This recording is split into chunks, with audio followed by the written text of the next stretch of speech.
नमस्कार फ्रेंड, आप सभी का फिर से एक बार स्वागत है। फ्रेंड्स, बैंक प्राइवेटाइजेशन जो पिछले वर्ष बहुत 21 से लेकर 22 तक एक प्रॉब्लम रह कि बैंक का प्राइवेटाइजेशन होगा और उसके लिए बैंकर्स एक अपने लिए खतरा महसूस कर रहे थे। बीच में सारे बात ठप हो गई थी, यूनियन सो गई थी, लेकिन फिर पुनः एक बार ये जो बैंक प्राइवेटाइजेशन का जिन्न है फिर जग रहा है। ऐसी खबर आ रही है। आपको बताऊं कि AIBOC all India bank employees bank officer Congress AIBOC Maharashtra state ने एक ट्वीट किया, threat to one is a threat to all, clouds of privatization are still hovering over public sector banks. Bankers will have to fight against unitedly. Our unity, solidarity will certainly turn the tide. Stop privatization, public sector banks. ये आईबॉक ने tweet किया और उसका जो मुख्य कारण था वो मनी कंट्रोल इकोनॉमिक टाइम से एक न्यूज़ के था कि government to set up panel to prepare fresh list of state-run banks for the privatization. Niti Aayog had reportedly recommended privatization of the Central Bank of India and the Indian Overseas Bank to the Disinvestment Department in April 21, but no final decision was taken.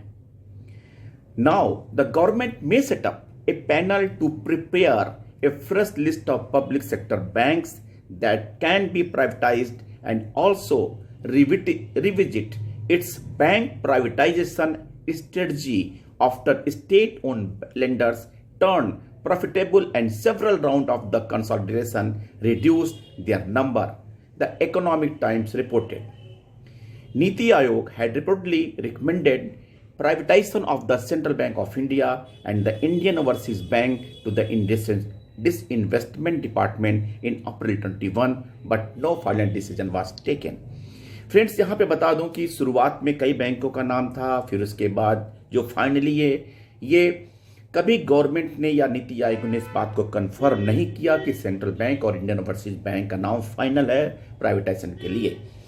लेकिन फिर भी जो market में news आ रही थी उसके हिसाब से ये दोनों बैंक रिकमेंड हुए थे, लेकिन बाद में सब मामला रुक गया। केवल आईडीबीआई बैंक के जो स्टेक को सेल करने की बात चलने लगी।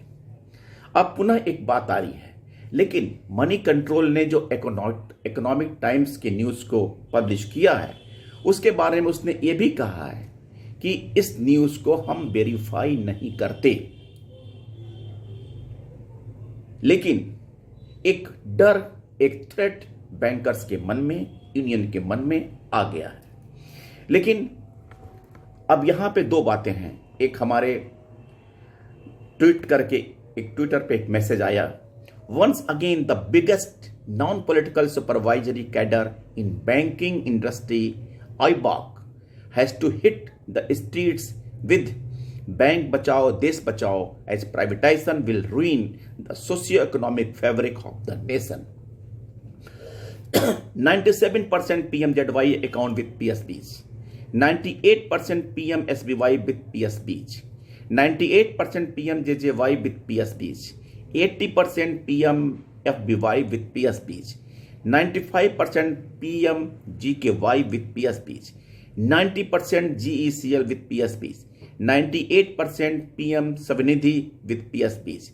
Still government want to privatize PSB? यानी जितनी भी सरकार की स्कीम चल रही है उसको इम्प्लीमेंट करने के लिए हमारे बैंकर साथी सबसे आगे, पब्लिक सेक्टर बैंक सबसे आगे है। क्या उसके बावजूद भी गवर्नमेंट इसको प्राइवेटाइजेशन के बारे में सोच रही है, जबकि सिनेरियो बदल गया है। गवर्नमेंट को किसी भी प्रकार का कोई कैपिटल सपोर्ट नहीं देना हुआ, सारे नेशनलाइज बैंक प्रॉफिट में हैं और बैंक की नीतियों को पालन करने में नंबर 1।